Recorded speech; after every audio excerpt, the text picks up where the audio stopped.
Oh, hook it to my veins. Love that tune. Loved the show once upon a time. And for a long time, the cartoon show is all I really knew of Pokemon.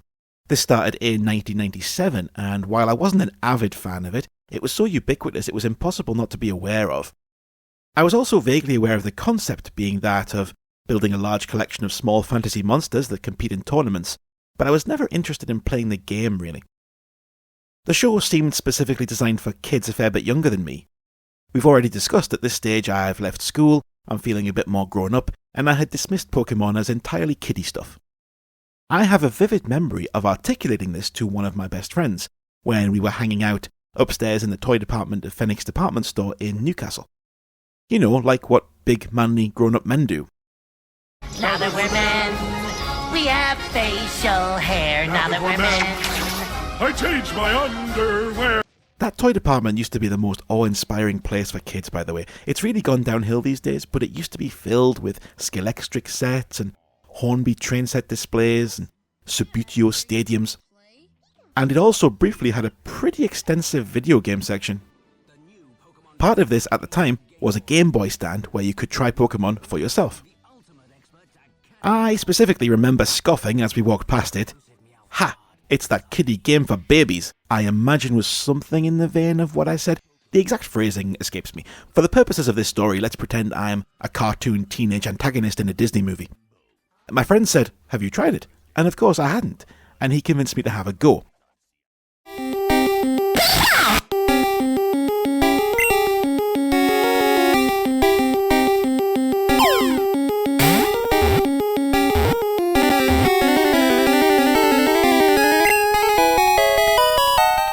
Now here's the crazy bit, this was the first time I had ever tried a traditional turn-based RPG.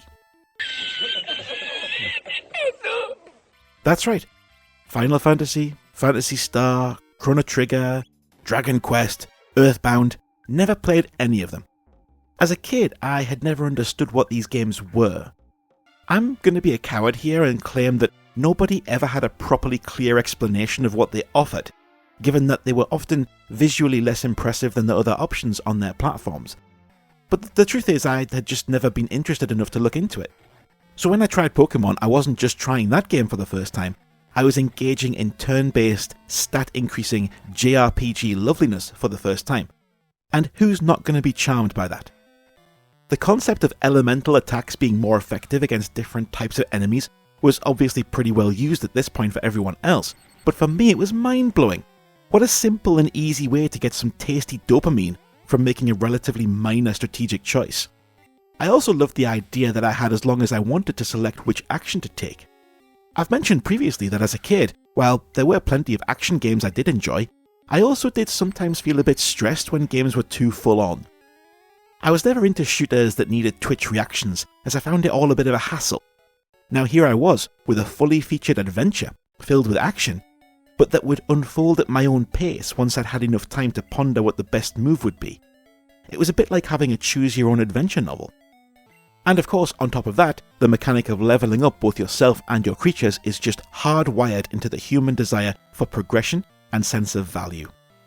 There's not much else more addictive than watching your numbers go up, which is why they eventually shoehorned it into every game ever made. I do recall being introduced to one of the more divisive elements of RPGs here, that being grinding. Because of course, each new Pokemon you capture begins pretty weak, and you have to go seeking out random battles to farm experience points and get them more powerful. When it's done well and in a richly detailed world, grinding can actually be fun, but more often than not it feels like the game wasting your time, and yeah, Pokemon does tend to fall on the latter side of the fence. But you still want to do it. The promise of your little creatures evolving into a more awesome form once you've battered enough wild rats and pigeons makes sure of that. Also, the numbers keep going up.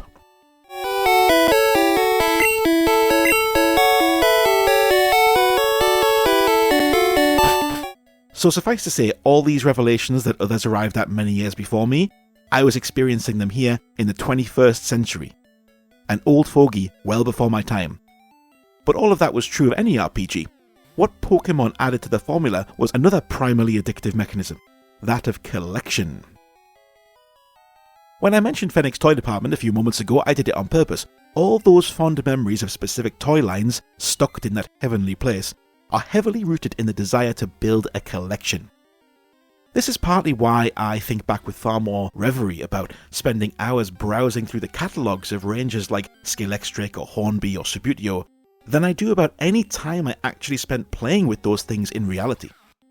The fantasy of building a collection, of having the next thing that would add a new dimension to your existing pile of stuff, that was the real drive, the true appeal of these things. To me anyway. So there's no way Pokemon wasn't going to be a massive global mega hit. It stacked addiction on top of addiction. It's not surprising or clever that the tagline was "Gotta catch 'em all." It was a naked admission of their entire marketing strategy, which I respect.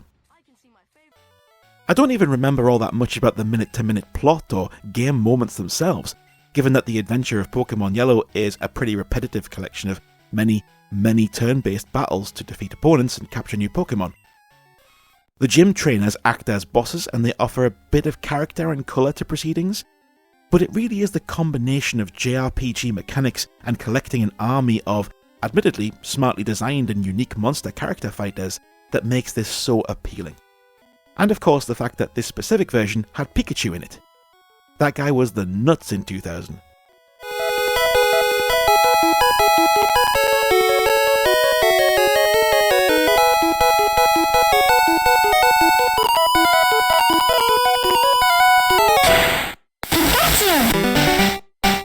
Are we going to touch on the moral implications of capturing these animals against their will and making them engage in essentially cockfights for our amusement?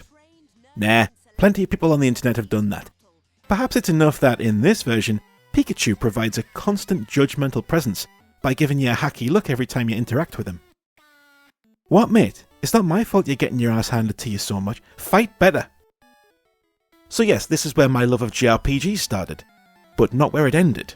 There'll be more later in the list, but none of it would have happened without this little kiddie game. There's probably a lesson about open-mindedness or something in there. I can't really get to it. I can't figure it out.